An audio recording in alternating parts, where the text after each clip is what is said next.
Kisah Cinta Kita, episod 10. Apa akan jadi di episod 10? Perkara pertama yang akan jadi adalah setelah mengetahui tentang kebenaran bahawa sudah ada Tasha lain yang menggantikan dirinya, Natasha menjadi semakin stres.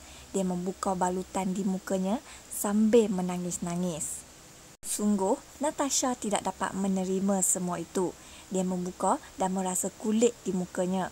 Mukanya sudah rosak teruk. Natasha mengamuk dan berlalu pergi. Dia melarikan diri dari Amir. Perkara kedua yang akan jadi adalah Tasha, iaitu Anissa, balik seorang diri dari rumahnya ke rumah atuk. Sungguh, Anissa berasa kecewa dengan Amir kerana Amir tidak membalas mesejnya dan mengabaikannya. Anissa balik disambut atuk. Atuk hairan kenapa Anissa balik sendiri, tidak dijemput Amir. Anissa yang kecewa dan merajuk itu memberitahu atuk yang mungkin Amir tersangkut trafik jam. Sebab itu, Amir tidak dapat mengambilnya. Anissa juga memberitahu atuk yang Amir tidak mungkin tercari-carikannya. Atuk mula hairan. Kenapa cakap macam tu? Anissa kehilangan kata-kata.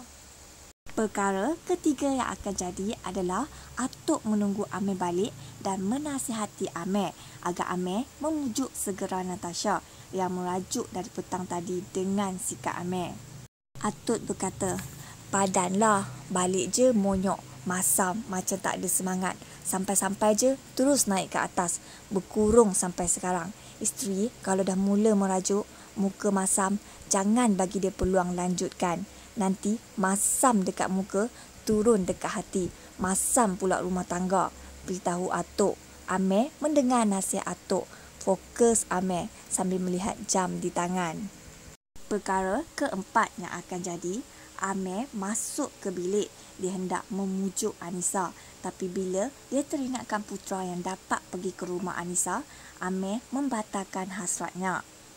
Disebabkan itulah, Amir hanya menyuruh Anissa bangun dan makan kerana Amir tahu Anissa merajuk sehingga kan tidak mahu makan. Perkara kelima yang akan jadi adalah Anissa merajuk dari Amir. Amir cuba memujuk Anissa, namun Anissa tidak melayan Amir. "Sorry, kalau awak nak suruh saya cakap 10 kali ribu sorry pun saya akan cakap," luah Amir. Dia cuba memujuk Anissa. Tangan Anissa ingin diciumnya.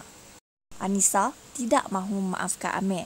"Tak, saya nak awak tulis 1000 kali sorry, baru awak boleh cium tangan," beritahu Anissa. "Amir aku." "Okey, alright." Amir juga mengangguk, tanda yang dia boleh melakukan apa saja demi Anissa. Anissa pula terus berlalu meninggalkan Amir.